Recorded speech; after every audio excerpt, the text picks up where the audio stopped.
Hi friends, Siragadikka ஆசை serial இனி வரப்போகிற எபிசோட்ஸ்க்கான ப்ரோமோ தான் இந்த வீடியோவில் பார்க்க போகிறோம். வாங்க ஃப்ரெண்ட்ஸ் பார்க்கலாம். முத்துவும் மீனாவும் நல்லது பண்ணணும் அப்படின்ற ஒரு எண்ணத்தில் வேஷம் போட்டுட்டு எப்படியாச்சும் அந்த லேடியை நாமளே பிடிச்சிடலாம் அப்படின்னு போனாங்க. ஆனால் அவங்க நடந்ததுக்கு எதிர்மாதாக தான் நடந்துச்சு. திடீர்னு அந்த சமயத்தில் அங்கே போலீஸ்காரர் வந்துட்டாங்க. அதனால் முத்துவும் மீனாவையும் அவங்களோட சேர்த்து திருட்டு கும்பல் அப்படின்னு அரெஸ்ட் பண்ணிட்டு வந்துட்டாங்க. இப்போது ரவியும் ஸ்ருதியும் கூட வந்து பேசி பார்க்குறாங்க. என்ன அவன் என்ன போலீஸா அவனே கண்டுபிடிக்கிறதுக்கு? ஆமாம், இப்படி நடந்துச்சுன்னா முதல்ல நீங்கள் போலீஸில் எல்லாம் கம்ப்ளைண்ட் கொடுத்துருக்கணும். அது என்ன, அதை விட்டுட்டு நீங்களே வேஷம் போட்டுட்டு கண்டுபிடிக்கிறதுக்கு போயிருக்கீங்க, அவ்வளோ பேர் ஆளுங்களா நீங்கள் அப்படின்னு சொல்கிறாங்க. சார் அப்படி இல்லை சார், அந்த லேடி தாலியை உருக்கிட்டா அதுக்குள்ளே என்ன சார் பண்ணுறது?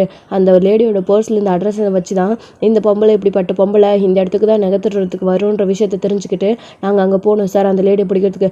இன்னும் கொஞ்சம் நேரம் 5 நிமிஷம் நீங்கள் அமைதியாக இருந்திருந்தீங்கன்னா அந்த லேடி அங்கே வந்திருந்திருப்பாங்க. நீங்கள் மட்டும் வராமல் இருந்திருந்தால் அந்த லேடியவும் நாங்கள் இந்நேரம் பிடிச்சிருப்போம் அப்படின்னு சொல்கிறாங்க.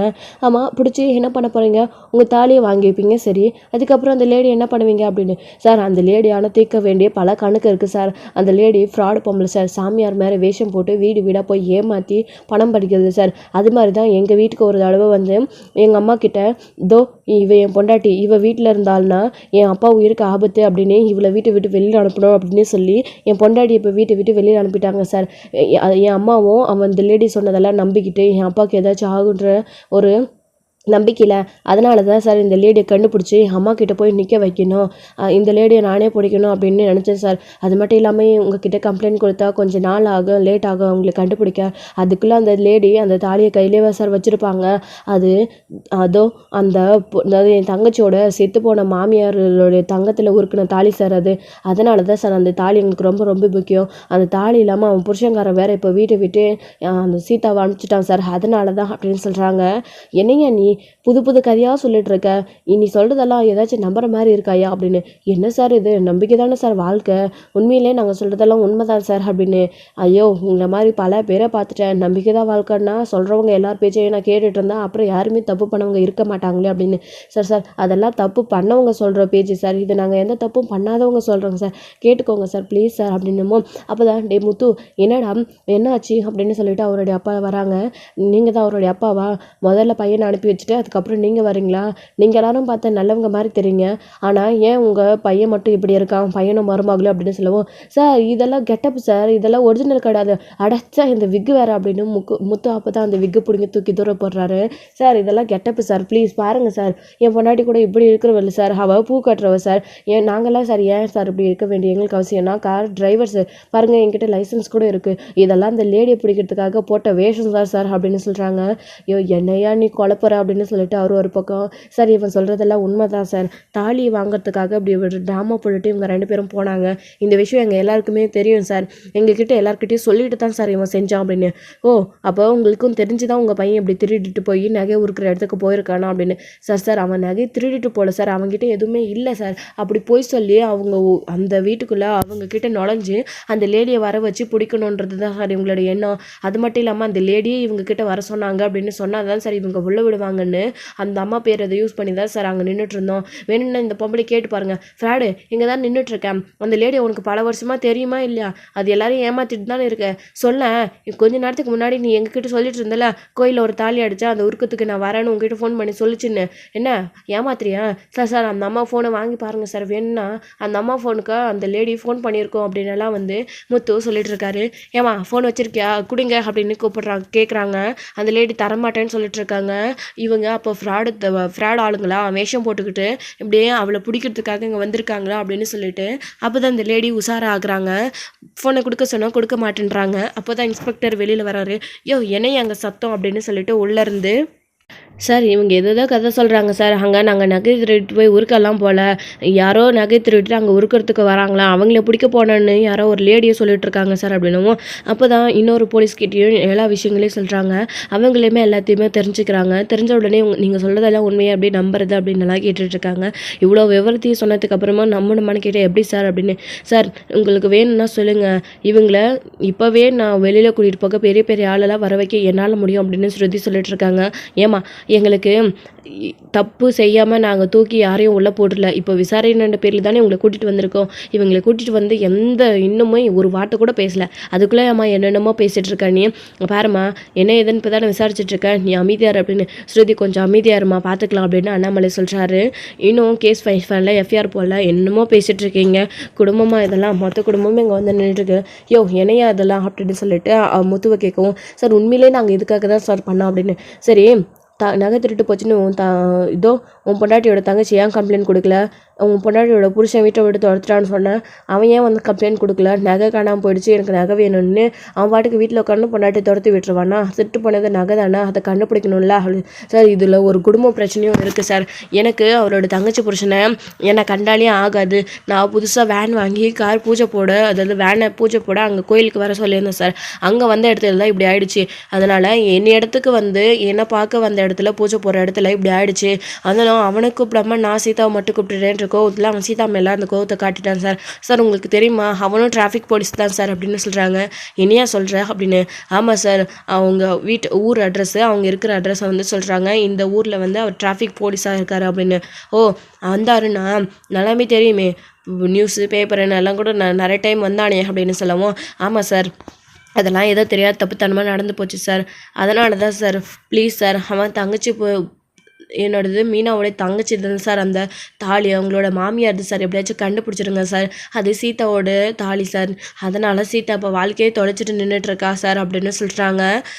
சரியா டிராஃபிக் போலீஸாக இருந்தோன்னு தாலி காணாமல் போயிடுச்சுன்னு கம்ப்ளைண்ட் கொடுத்து என்ன இதுன்னு விசாரிக்க விட்டுட்டு அவன் வீட்டில் உட்காந்துட்ருக்கான், நீங்கள் இதோ தங்கச்சியோட பொண்டாட்டிக்காக நீ ஓடிட்டுருக்கப்படியே வேஷம் போட்டுக்கிட்டு என்னையா இதெல்லாம் எப்படி பைத்தம் பிடிக்குதே எங்களுக்கு அப்படின்னு போலீஸ் ஒரு பக்கம் பயங்கரமாக குழம்புறாரு. சார் சார் ப்ளீஸ் சார், இன்னொரு தடவை அந்த மாதிரிலாம் பண்ண மாட்டேன் சார், நீங்கள் என்ன வாங்க சார், அந்த லேடி இன்னும் வந்திருக்க மாட்டா, இந்த கும்பல் எல்லாரையும் கூட்டிகிட்டு போய் நம்ம அந்த வீட்டில் வச்சு ரவுண்ட் அப் பண்ணி நிற்கலாம் சார், கொஞ்ச நேரத்தில் அந்த லேடி வந்துடுவா, அந்த லேடி பிடிச்சதும் அந்த லேடி கிட்டேருந்து தாலியை வாங்கி கொடுத்துருங்க, அதுக்கப்புறம் என் அம்மாவை அவங்க முன்னாடி வர வச்சு அவங்க பொய்யானவங்க நிரூபிச்சுட்டா எங்கள் குடும்ப பிரச்சனையும் முடிஞ்சிடும் சார், அந்த லேடியால் தான் எங்கள் குடும்பத்தில் ஏகப்பட்ட பிரச்சனை, தோ என் பொண்டாட்டி மீனா வீட்டை விட்டு வெளியே நின்றுட்டுருக்கா, வேணா என் அப்பாவை கூட கேட்டு பாருங்க சார் அப்படின்னமோ, ஆமாம் சார் என் பொண்டாட்டி இந்த ஜோசியம் ஜாதகம் எல்லாத்தையும் முழுசாக நம்புறா, அந்த பொம்பளை பேச்சை கேட்டுட்டு என் மருமகளை வீட்டை விட்டு துரத்துறா, என் மருமக தங்கமானவன், என் மருமக திரும்ப அந்த வீட்டுக்குள்ளே வரணும், அதுக்கு அந்த லேடியை என் பொண்டாட்டி முன்னாடி பொய்யானவன் நிரூபிக்கணும் சார் அப்படின்னு சொல்லுவோம். என்னையா அது உங்கள் வீட்டு மருமகன்னு சொல்கிறீங்க, உங்கள் வீட்டு மருமக உங்கள் வீட்டுக்குள்ளே வர்றதுக்கு மாமியார் பர்மிஷன்லாம் வேறு கொடுக்கணுமா அப்படின்னு. சார் அது பிரச்சனை இல்லை சார், நான் என் பொண்டாட்டி எப்படி வேணாலும் கூட்டிகிட்டு போயிடுவேன், ஆனால் அந்த லேடி சொன்ன ஒரு வார்த்தை தான் சார் இப்போது எல்லாருக்கும் உறுத்தலாக இருக்குது, அந்த லேடி சொன்னதே அம்மா முழுசாக நம்பிட்டாங்க, என் அப்பாவுக்கு ஏதாச்சும் ஆகிடுன்ற பயத்துலேயே அம்மா அப்படி பண்ணுறாங்க சார், அதுக்காக தான் சார் அந்த லேடி சொன்னது பொய்ன்னு நிரூபிச்சுட்டா அப்புறம் என் பொண்டாட்டி ஈஸியாக அந்த வீட்டுக்குள்ளே வந்துடுவா சார், அதுக்கு தான் சார் அப்படின்னு முத்து சொல்கிறாரு. அப்போ தான் என்னையா என்ன சொல்கிறா, இவங்க சொல்கிறதுக்கு சரின்னு சொல்லலாமா, ஏதோ குடும்ப பிரச்சனை அது இதுன்றாங்க, ஒரு பொண்ணோட வாழ்க்கை வேறு இருக்குது, என்னையா பண்ணலாம் அப்படின்னு சொல்லிட்டு போலீஸ்காரரும் இன்னும் சார் 2 பேருமே 2 போலீஸுமே டிஸ்கஷன் பண்ணி சரி சார் பண்ணி பார்க்கலாம், இவங்க சொன்னது மட்டும் பொய்ன்னு தெரிஞ்சிச்சுன்னு வச்சுக்கோங்க, அப்புறம் மொத்த பேரையும் தூக்கி உள்ள வைக்கலாம் சார் அப்படின்னு சொல்லிட்டு இருக்காங்க. சார் அப்படி இல்லை சார் உண்மைதான் சார் அப்படின்னு சொல்லுவோம். சரியா கிளம்பியா அப்படின்னு சொல்கிறாங்க. அப்புறம் எல்லாருமே ஜீப்பில் ஏறி போயிட்டுருக்காங்க. ஸ்ருதி ரவி நீங்கள் வீட்டுக்கு போங்க, அப்பாவையும் கூட்டிகிட்டு போயிடுங்க, நான் பார்த்துக்கிறேன் அப்படின்னு. முத்து எதுவாச்சும் இருந்தால் ஃபோன் பண்ண என்ன அப்படின்னு. அதில் சார் கண்டிப்பாக பண்ணுவார், எந்த பிரச்சனையும் ஆகாது, அந்த லேடியை கண்டுபிடிச்சி சீக்கிரம் வீட்டுக்கு கூட்டிகிட்டு வந்துடுவோம், நீங்கள் வீட்டுக்கு போங்க அப்படின்னு சொல்கிறாங்க. நீங்கள் போயிட்டு அப்பா கூடவே வீட்டில் வெயிட் பண்ணுங்கள், கொஞ்சம் நேரத்தில் அந்த லேடியை பிடிச்சிட்டு நேராக வீட்டுக்கு வந்துடுறோம் அப்படின்னு சொல்கிறாங்க. சரி அப்படின்னு சொன்னதுனால அவங்களும் போயிடுறாங்க. இப்போ முத்து மீனா அடுத்து இவங்க போலீஸ் எல்லாருமே கிளம்பி அந்த லேடி, அதாவது அந்த அடித்தவங்கள்லாம் அந்த லேடியை மட்டும் கூட்டிகிட்டு போகிறாங்க. லேடியை கூட்டிகிட்டு இங்கே பாரு, இங்கே நடந்ததை பற்றி மூச்சு கூட விடக்கூடாது, நாங்கள் எல்லாரும் வெளியே தான் அலர்ட்டாக இருப்போம், நீ உள்ளே உக்காந்துட்டு இருக்கணும், அங்கே போய் ஏதாச்சும் பண்ண அவ்வளோதான், உள்ளேயும் எங்கள் ஆள் நிற்பாங்க, எங்கள் ஆளுங்க இல்லைன்னு நினச்சி ஏதாச்சும் தில்லுமுள்ள பண்ண அந்த லேடி தப்பிக்க வைக்கணும்னு பார்த்தேன், அவ்வளோதான், மொத்தமாக உன்னை தூக்கி வெளியே வர முடியாத அளவுக்கு கம்பி எண்ணெய் வச்சுருவேன் தெரிஞ்சுக்கோ அப்படின்னு. சார் அப்படிலாம் பண்ணிடாதீங்க சார் அப்படின்னு. போனால் போதுன்னு 2-3 தடவை மன்னிச்சு விட்டுக்கிறேன், இந்த தடவையும் எதுவும் பண்ணக்கூடாதுன்னா பேசாமல் அமைதியாக இருக்கணும் அப்படின்னு இந்த லேடியை மிரட்டுறாங்க. இந்த லேடியை சரி சார் அப்படி எதுவும் பண்ண மாட்டேன் அப்படின்னு சொல்லிட்டு சொல்லிட்டு நாம் தப்பிச்சா போதும், அவனை மாட்டி விட்டுறலாம் அப்படின்னு இந்த லேடியும் அமைதியாயிடுறாங்க. சரின்னு சொல்லிட்டு எல்லாருமே போயிட்டு அந்த ஏரியாவில் ஸோ தூரமாகவே ஜீப்பை நிறுத்திட்டு எல்லாருமே அங்கங்கே மறைஞ்சு நின்றுட்டுருக்காங்க. முத்துவும் மீனவும், சார் இங்கே தான் சார் என் ஃப்ரெண்டோட வீடு இருக்குது, இந்த இடத்துலலாம் நாங்கள் கெட்ட போட்டுட்டு வந்தோம், நாங்கள் போய் எங்கள் கெட்டப்போ மாற்றிட்டு வந்துடுறோம் சார் அப்படின்னு சொல்கிறாங்க. சரி போங்க அப்படின்னு சொன்னதும் வெளியவே கான்ஸ்டபிள் நிற்க வைக்கிறாங்க. உள்ளே போயிட்டு முத்துவும் மீனவும் வேஷத்தை கழிச்சிட்டு பழைய வேஷத்தில் வராங்க. அதுக்கப்புறம் என்னையா ரெடியா, எவ்வளோ நேரம் உனக்காக வெயிட் பண்ணிட்டு இருக்கிறது அப்படின்னு. சார் சாரி சார் அப்படின்னு சொல்லிட்டு, சார் நீங்கள் 2 பேரும் இப்போ எங்கே நிற்க போகிறீங்க அப்படின்னு சொல்லுவோம். சார் நாங்களும் உள்ளே போயிட்டு மறைஞ்சு நின்றுக்குறோம் சார், நீங்கள் எல்லோரும் வெளியில் நின்றுக்கோங்க, அந்த லேடி வந்ததும் உங்களுக்கு அலர்ட் கொடுக்குறோம், அதுக்கப்புறமா நீங்கள் எல்லோரும் வாங்க சார் அப்படின்னு சொல்கிறாங்க. சரியா கான்ஸ்டபிள் 2-3 பேர் உள்ளே போங்க அப்படின்னு சொன்னதும் ஒரு 2-3 பேர் உள்ளே போகிறாங்க. மீனாவும் முத்துவும் உள்ளே போயிட்டு ஒழிஞ்சிக்கிறாங்க. இங்கே பாரு சார் சொன்ன மாதிரி ஏதாச்சும் சொத பண்ணேன்னு வச்சுக்கோ, உன்னை தூக்கி மொத்தமாக உள்ளே வச்சிருவேன் அப்படின்னு சொல்லிட்டு இங்கே முத்துவும் மிரட்டிட்டு இருக்காரு. அப்படிலாம் எதுவும் பண்ண மாட்டேன் தம்பி அப்படின்னு வேஷம் போட்டு வந்து என்னையே ஏமாத்திட்டாங்களே அட பாவிகளா அப்படின்னு சொல்லிட்டு சரின்னு சொல்லிட்டு அங்கே அந்த அம்மா நகை உருக்கிற மாதிரி அங்கே உட்காந்துட்ருக்காங்க. அந்த லேடி வழக்கம் போல் வந்துடுறாங்க. கொஞ்ச நேரத்துலேயே எல்லாரும் ஒளிஞ்சிட்ருக்காங்க. அப்போ இந்த லேடிக்கு என்னது ஏரியாவே சைலண்ட்டாக இருக்குது அப்படின்னு வீட்டுக்குள்ளே வராங்க. எப்பயுமே வெளியிலங்க 2-3 தடியனுங்க இருப்பாங்க. என்ன இந்த தடவை யாரையும் காணோம், என்ன ஒரே சந்தேகமாக இருக்குது, உள்ளே போனாமா வேணாமா இந்த லேடி யோசிக்கிறாங்க. அப்போ தான் உள்ளே கால் எடுத்து வைக்கிறாங்க. வச்ச உடனே அந்த அக்கா உட்காந்துட்ருக்கிறத பார்க்குறாங்களா, என்னக்கா யாரையுமே காணோம் அப்படின்னு சொல்லவும், அதுவா பசங்களாம் வெளியில் போயிருக்காங்க அப்படின்னு சொல்லி இந்த லேடி சமாளிக்கிறாங்க. அப்படியா அக்கா, கொஞ்சம் அர்ஜென்ட்டுக்கா, சீக்கிரம் வேலையை முடிச்சு கொடுத்தேனா நான் எடுத்துகிட்டு எங்கேயாச்சும் காணாமல் போயிடுவேன், அந்த நகையை திருடிட்டு வரும்போது வேற தெரிஞ்சவங்க சம்மந்தப்பட்டவங்க பார்த்துட்டாங்க, அதனால் என்னை தேடி வருவாங்க, எப்படியும் இங்கே நான் வந்தாலே வருவாங்க, அதனால தான் சொல்கிறேன், எப்படியாச்சும் சீக்கிரம் முடிச்சு கொடுத்துரும் அப்படின்னு சொல்கிறாங்க.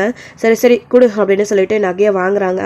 அப்போ தான் முத்து ஒரே விசில் கொடுக்குறாரு. விசில் கொடுத்த உடனே கான்ஸ்டபிள் போலீஸ் எல்லாருமே சுற்றி வளைச்சிடுறாங்க. என்னோட சைடு வெளியே இருந்த போலீஸும் உள்ளே வந்துடுறாங்க. அந்த லேடி தப்பிக்கக்கூடாதுன்னு அந்த லேடி அப்பயும் உள்ளே இருக்கிறவங்க போலீஸ் வந்த உடனே தப்பிச்சுவாக்க தான் பார்க்குறாங்க. வெளியிலேருந்து சிக்னல், அதாவது உள்ளேருந்து சிக்னல் வந்த உடனே வெளியில் இருக்கிற போலீஸாக வந்துடுறாங்களா. மீனாவும் ஓடி வந்து எங்கடி தப்பிச்சு ஓட பார்க்குறா அப்படின்னு சொல்லிட்டு ஓங்கி பல்லாருன்னு ஒரே ஆறுதான். என்னம்மா வசமாக மாட்டிக்கிட்டியா, அவசரமாக போடுமாவே, நாங்களும் உன்னை அவசரமாக கூட்டிகிட்டு போக தான் வந்திருக்கோம், போலாமா மாமியார் வீட்டுக்கு அப்படின்னு சொல்லிட்டு எங்கள் முத்து வராரு. பார்த்தீங்களா சார், நாங்கள் சொன்ன லேடி இந்த லேடி தான், தாலி பார்த்தீங்களா, இதுதான் சீதாவோட தாலி அப்படின்னுவோம். என்னம்மா இந்த தாலி யாரோடையது, நீயும் இந்த திருட்டு கும்பலோட பார்ட்னரா அப்படின்னு சொல்கிறாங்க. சார் அப்படியெல்லாம் இல்லை சார், அப்பப்போ ஏதாச்சும் அப்படின்னு சொல்லவும், அப்பப்போ அடுத்தவங்க வயிற்றுல அடித்து நகையை திருடிட்டு வந்து இங்கே வந்து உருக்கிட்டு போய் பொழைச்சிட்டு இருக்க அப்படின்னு தானே, நீ எல்லாம் ஒரு பொம்பளையா, பார்த்ததுக்கு சாமியார் வேஷம் போட்டு வேற எல்லாரும் ஏமாத்திரியாமே, என்ன உண்மையா அப்படின்னு சொல்கிறாங்க. சார் அதெல்லாம் இல்லைன்னு. என்னது இல்லையா, என் வீட்டுக்கு வந்து அன்னைக்கு குத்து விளக்கால குத்து வாங்கிட்டு போயிருப்பியே ஞாபகம் இருக்கா அப்படின்னு சொல்லிட்டு முத்துவும் மீனாவும் மிரட்டுறாங்க. என்னடி நடிக்கிறியா, வீட்டுக்குள்ளே வந்து நல்லா இருந்த வீட்டுக்குள்ளே குழப்பத்தை உண்டு பண்ணிட்டு போயிட்டு இப்போ எதுவுமே தெரியாத மாதிரி அப்படின்னு சொல்கிறாங்க. அப்போ தான் இந்த லேடியும் பயந்துட்டு நின்றுட்டுருக்கும். எல்லாரையும் கூப்பிடுங்க போலீஸ் ஸ்டேஷனுக்கு அப்படின்னு சொல்லிட்டு அந்த லேடியையும் நகையையும் போலீஸ் வாங்கிக்கிட்டு அங்கே கிளம்பி வராங்க. ஏப்பா இந்த நகைக்கு சம்மந்தப்பட்டவங்களுக்கு ஃபோன் பண்ணி வர போய்ப்பா அப்படின்னு உடனே சீதாவுக்கு அவங்களுடைய அம்மாவுக்கு ஃபோன் பண்ணி மீனா வர சொல்கிறாங்க. இன்னொரு சைடு அண்ணாமலைக்கு கால் பண்ணி இங்கே விஜயாவை கூப்பிட்டுட்டு போலீஸ் ஸ்டேஷனுக்கு வர சொல்கிறாங்க. அப்போ தான் விஜயா அங்கே அதாவது அதுக்கு முன்னாடியே முத்து இப்படி போலீஸ் ஸ்டேஷனில் இருக்கான உடனே அவங்க எவ்வளோ நக்கலாக பேசினாங்க, இதுதான் சாமியம் அப்படின்னு. ஆனால் கொஞ்ச நேரத்துலேயே அண்ணாமலை முத்து இல்லாமல் வீட்டுக்கு போன உடனே முத்துவை பற்றி எக்கச்சக்கமாக விஜயா பேசிட்டாங்க. அண்ணாமலையும் வாயை அடக்க பார்த்தாரு, ஆனால் முடியலை. ஒரு கட்டத்துக்கு மேலே முத்து ஃபோன் பண்ண உடனே விஜயா கிளம்பு போலீஸ் ஸ்டேஷனுக்கு அப்படின்னு சொல்லவும், நான் எதுக்கு அங்கே வரணும், அவன் தானே கண்டுபிடிச்சி இங்கே நிரூபித்து கூட்டிகிட்டு வரேன்னு சொன்னான், அவனே கூட்டிகிட்டு வரட்டும் அப்படின்னு சொல்கிறாங்க. இங்கே பாரு விளையாடாத, இது போலீஸ் கேஸ் ஆகிடுச்சு, அந்த பொம்பளை இப்போ போலீஸில் இருக்கா, நீ அங்கே வந்தினா அந்த பொம்பளையை பற்றி எல்லாத்தையும் தெரிஞ்சுக்குவ, வா, நீ தானே நம்பாமல் இப்படி பண்ணிகிட்ருக்க, மீனாவை வீட்டை விட்டு வெளியில் அனுப்பிட்டு வீட்டுக்குள்ளே வராத மடிக்கு பண்ணிகிட்ருக்க அப்படின்னு சொல்லிட்டு அண்ணாமலை கூப்பிட்றாரு. வாங்கம்மா போகலாம் அப்படின்னு சொல்லிட்டு ஸோ இவங்க ஆட்டோ பிடிச்சி வராங்க. ஸ்ருதியும் ரவியும் கூடவே வராரு. வாங்க ஆண்டி அப்படின்னு சொல்லிட்டு இப்போ தான் இந்த லேடியை போலீஸ் ஸ்டேஷனில் கூட்டிகிட்டு வந்து வச்சுருக்காங்க. அப்போ தான் கொஞ்ச நேரத்துலேயே சீதாவும் அவங்களுடைய அம்மா வந்து கரெக்டாக இறங்கவும் அண்ணாமலை விஜயா அதுக்கப்புறம் ஸ்ருதி ரவியும் வராங்க. வந்த உடனே விஜய் அழுந்துக்கிட்டே ஓடி வராங்க சீதா இருந்துக்கிட்டு. அப்போ தான் என்னம்மா வாங்க, இது தாலி உங்களோட இதா அப்படின்னு சொல்லவும், சீதா அப்படின்னு சொல்லிட்டு அவங்க மீனாவை கட்டி பிடிச்சி அழுகுறாங்க. சார் ஆமாம் சார், இந்த லேடி தான் என்கிட்ட இருந்து நகை திருட்டு ஒன்றா கோயில்ல, ஸோ பாருங்க சார், என் கழுத்தில் இந்த தாலி தான் காடாமல் போயிடுச்சு. இது ஏன் தாலி சார், என் மாமியார் தங்கத்தில் செஞ்சது அப்படின்னு சொல்லி அவங்க அழுகுறாங்க. அதுக்கப்புறம் தான் உங்கள் புருஷன் வரலையா அப்படின்னு. சார் இல்லை சார், அவர் டியூட்டிக்கு போயிருக்காரு, வரல அப்படின்னு சொல்லிட்டு இருக்காங்க. சொல்லி சமாளிக்கிறாங்க. இப்போ கொஞ்ச நேரத்துலையுமே விஜயாவும் வந்துடுறாங்க. இந்த பொம்பளையை பார்த்து திகச்சு போய் நின்றுட்டுருக்காங்க. என்னம்மா ஏதோ நியாயமானவங்க, இவங்க சொன்னால் பழிக்கும் அப்படி இப்படின்னுவீங்க, இதோ எங்கே வந்து உட்காந்துட்டு இருக்காங்க பாத்தியா, இவங்க சொல்கிறதெல்லாம் நம்புறீங்க, நாங்கள் சொல்கிறத நம்ப மாட்டேறீங்க அப்படின்னு முத்து ஒரு பக்கம். ஏமா இந்த பொம்பளையே ஃப்ராடு பொம்பளை, இந்த பொம்பளை சொல்கிற பேச்செல்லாம் கேட்டுட்டு என்னமோ மருமகளை வீட்டை விட்டு அனுப்பியாமே, இதே ஒரு ஃப்ராடு அப்படின்னு சொல்லிட்டு இங்கே போலீஸ் சொல்லிட்டு இருக்காங்க விஜயா கிட்ட. இது எல்லாத்தையும் தெரிஞ்சு விஜயா வந்து தகச்சு போய் நின்றுட்டுருக்காங்க.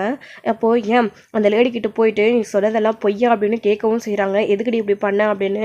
பணத்துக்காக தான் அப்படின்னு சொல்லி அந்த லேடியும் சொல்லவும் விஜயாவுக்கு வந்து அந்த லேடி அடிக்கிறாங்க. கொஞ்ச நாளாவே என் புருஷன் உயிருக்கு ஆபத்து இருக்குன்னு நீ சொன்னதுலேருந்து எனக்கு கையும் வரல காலும் வரல, என் உயிரை என்கிட்ட இல்லை, என்னையே ஏமாத்திட்டு இல்லை, உனக்கு ஊரில் ஏமாத்த ஆளாடி இல்லை அப்படின்னு சொல்லிட்டு விஜயாவை கோவப்பட்டு அவங்கள திட்டிகிட்டு இருக்காங்க. அப்போ தான் ஏமா நாங்கள் பார்த்துக்குறோம், ஃப்ராடு பொம்பளைன்னு தெரிஞ்சிடுச்சுல, இனிமேலாச்சும் உஷாராக இருங்க போங்கம்மா அப்படின்னு சொன்னதான். ஏமா என்னம்மா எழுதி கொடுத்துட்டு உன்னோட தாலி நீ வாங்கிக்கோமா அப்படின்னு சொல்லிட்டு இங்கே போலீஸ்லையும் சொல்லிட்டு இருக்காங்க. உங்கள் எல்லாரையும் வெளியே வர முடியாத அளவுக்கு உள்ள தள்ளுறேன் பாருங்க அப்படின்னு. சார் இந்த லேடியெல்லாம் திருந்தனா தான் இனி வெளியில் வரணும், வெளியிலே வர முடியாத அளவுக்கு நல்ல தண்டனையாக கொடுங்க அப்படின்னு முத்து ஒரு பக்கம் சொல்லிட்டு இருக்காங்க. ஸோ எப்படியோ வந்து முத்து ஒரு வழியாக பிரச்சனையை சால்வ் பண்ணிடுறாரு. அவங்க போலீஸ்கிட்ட கெஞ்சி கூத்தாடி எப்படி முதல்ல நான் கூட போலீஸ் நம்ம சொல்ல பேச்சை கேட்க மாட்டாங்கன்னு தாங்க நானும் பயந்தேன். ஆனால் எப்படியோ நல்லபடியாக நடந்துருச்சுங்க அப்படின்னு மீனா அப்போ தான் முத்துக்கிட்ட பேசிகிட்டு இருக்காங்க. அப்புறம் மாமா ரொம்ப தேங்க்ஸ் மாமா அக்கா அப்படின்னு சொல்லிட்டு சீதா வந்து கட்டி பிடிச்சி அழுகிறாங்க. ரொம்ப தேங்க்ஸ் மாப்பிள்ளை, எப்படியோ தாலியை கண்டுபிடிச்சி கொடுத்துட்டீங்க அப்படின்னு சொல்லிட்டு இங்கே அவங்களுடைய அத்தை ஒரு பக்கம் சீதாவை தாலியே இல்லைன்னா வீட்டுக்கே வரக்கூடாதுன்னு சொல்லி மாப்பிள்ளை வீட்டை விட்டு வெளியில் அனுப்பிட்டான் அப்படின்னு சொல்லிட்டு இருக்காங்க. அந்த அளவுக்கு ஆயிடுச்சு அவருக்கு. நான் அவர்கிட்ட பேசுகிறேன் அப்படின்னு சொல்லிட்டு முத்து கிளம்புறாரு. அப்போ தான் முத்து கிளம்பலாம்ப்பா எல்லாரும் சேர்ந்து அப்படின்னு சொல்லிட்டு எல்லாருமே வெளியில் வர்றாங்க. நீங்கள் மீனாக்கு செய்ய வேண்டிய கடமை நிறைய இருக்குது, அதை நான் அப்புறம் பார்த்துக்கிறேன், முதல்ல அந்த அருணுக்கு வச்சுட்டு வர ஆப்பு அப்படின்னு சொல்லிட்டு முத்து பிரச்சனை எதுவும் வேண்டாம் அப்படின்னு அண்ணாமலை சொல்கிறாரு. ஏன் அவருடைய அத்தை சொல்கிறாங்க மீனா கூட வேண்டாங்க அப்படின்னு சொல்லிட்டு இருக்காங்க. இல்லை இந்த அளவுக்கு ஆனதுக்கப்புறம் நான் விட மாட்டேன், சீதாவை தாலி தொலைச்சிட்டு வந்து நிற்கிறா, அவளுக்கு ஆறுதலாக இருக்காமல் போலீஸ்காரன்ற பவரை யூஸ் பண்ணி தாலி எங்கே காணாமல் போயிடுச்சுன்னு கண்டுபிடிக்கிறத விட்டுட்டு அபாண்டமாக சீதா மேலே இப்படி கோவப்பட்டு வீட்டை விட்டு வெளியே அனுப்பிடுறாங்களா. சீதாவுக்கே அப்போ என்ன மரியாதை வேணா, என்ன லவ் பண்ணி கல்யாணம் பண்ணிக்கிட்டு வரோம், இருமினா இதை இப்போ கேட்காம போனால் வாழ்க்கையே சீதாவோட வாழ்க்கையே பிரச்சனை ஆகிடும் அப்படின்னு சொல்கிறாங்க. மாமா ப்ளீஸ் மாமா, ஏற்கனவே அவர் உங்கள் மேலே கோவத்தில் இருக்காரு, நீங்கள் போய் ஏதாச்சும் பேச போனால் இன்னும் பிரச்சனை பெருசாகும்னு சீதா அழுகிறாங்க. இதோட இந்த எபிசோட் வந்து முடிச்சிருக்காங்க. அடுத்தடுத்த எபிசோடில் என்ன நடக்க போகுது, சீதாக்காக முத்து என்ன பண்ண போகிறாரு, போகாமல் நிற்க போகிறாங்களா, என்ன நடக்க போகுது அப்படின்றதெல்லாம் வெயிட் பண்ணி நெக்ஸ்ட் வீடியோவில் பார்க்கலாம். Friends thank you. இந்த வீடியோ உங்களுக்கு பிடிச்சிருந்தா லைக் பண்ணுங்கள், ஷேர் பண்ணுங்கள், கமெண்ட் பண்ணுங்கள்.